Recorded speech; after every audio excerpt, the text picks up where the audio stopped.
Your last witness, Mr. Chairman, will be Rod Miller, and I saved him for last for this reason. When I was younger, not a tremendous amount younger, I was in charge of all the state operations at National Right to Work, all 50, and we were looking for worker heroes. In 1973, we determined to give an award to a Pennsylvanian, 1973, and that Pennsylvanian's name is Rod Miller. Rod?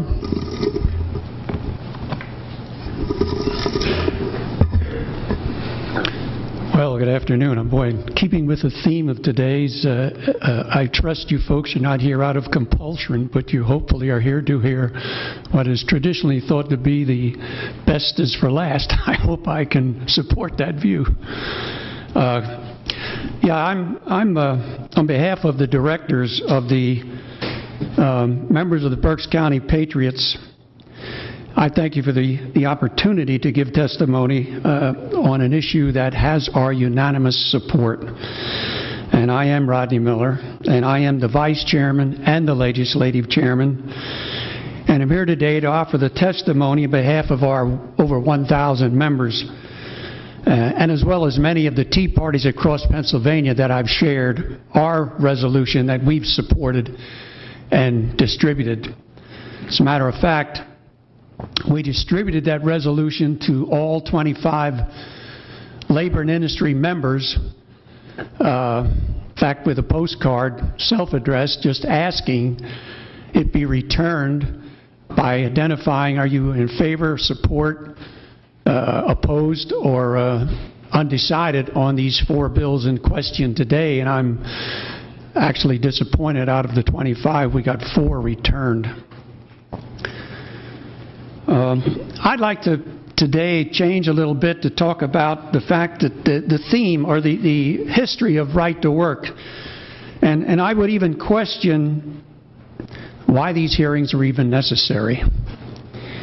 I go to Section 1, Article 1 of the Pennsylvania Constitution, which, quoting, "All men are born equally free and independent and have certain inherent and indefensible rights, among which are possessing property and pursuing their own happiness." Section 26, "Neither the Commonwealth nor any political subdivision shall deny any person the enjoyment of a civil right." I go back to 1903 in the Erdman versus Michell case, where it was upheld under the Declaration of Rights of the Constitution of Pennsylvania, the rights of a working man to be free to use his hands in a right which neither the legislature or a trade union can take from him, one which it is the bounded duty of the courts to protect. Now, despite that ruling, the Wagner Act in 1935, Section 8.3 actually, allowed for agreements between employers and officers of unions regarding union membership as a condition of employment, if the union was certified or recognized as the employee's exclusive bargaining agent on matters of pay, benefits, and work rules. Now, to me, this was clearly a violation of the 10th Amendment of the Constitution, as all workers' rights as defined by that Constitution. With a stroke of the pen, our rights seem to vanish. Another example on the ongoing nationalization of state sovereignty. Instead of objecting or even nullifying the Wagner Act, Pennsylvania's legislature acceded to the federal legislation, and the Wagner Act was then followed in 1947 by the Taft-Hartley Act, which granted employees the right of self-organization to form, join, or assist labor union organizations to bargain collectively, though representatives of their own choosing, and to engage in other concerted activities for the purpose of collective bargaining or other mutual aid, and shall have the right to refrain from any of those activities. Had it ended there, the forced union membership would have been prohibited. But it continued, except to the extent that such rights may be affected by an agreement requiring membership in a labor organization as a condition of employment as authorized in Section 15A of that title. Now, that's where we are today. And we're seeking the return of individual rights and states' rights that could have been retained in the first place. Berks County Patriots dedicated to the working toward the return of respect of our Constitution, both the state and the federal. In addition to every one of our state senators and representatives, take an oath obeying and defending the Constitution of the Commonwealth of Pennsylvania. So we should be on the same side of the issue.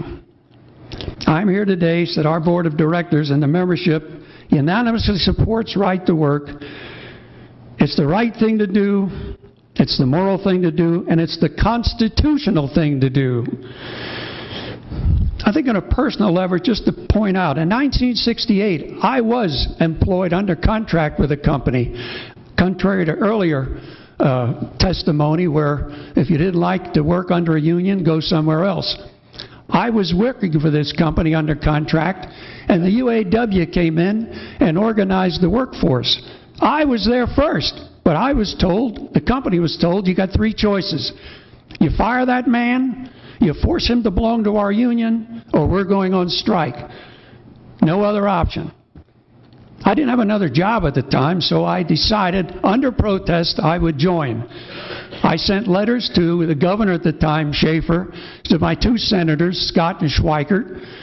I got the same response from all three, you know, get over it, basically, that's the system. Well, I intended to file suit, and I got Washington attorneys to support me because the union was using dues money for political purposes. They ran buses down to Philadelphia that year in support of Eugene McCarthy for president.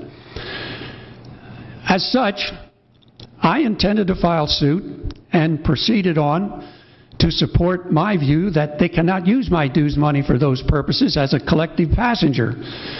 As it turned out, I really got an offer from another company and left. And because of that, my suit did not continue under my name. But today, 20 years later, in fact, in 1988, the Beck decision was made.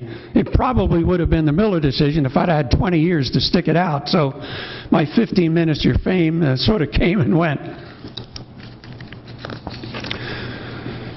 Well, my limited testimony time to folks on individual rights, the right is provided by both the U.S. and the Pennsylvania Constitution. I could address economic consequences. I'm sure that was covered plenty today. I'll skip that.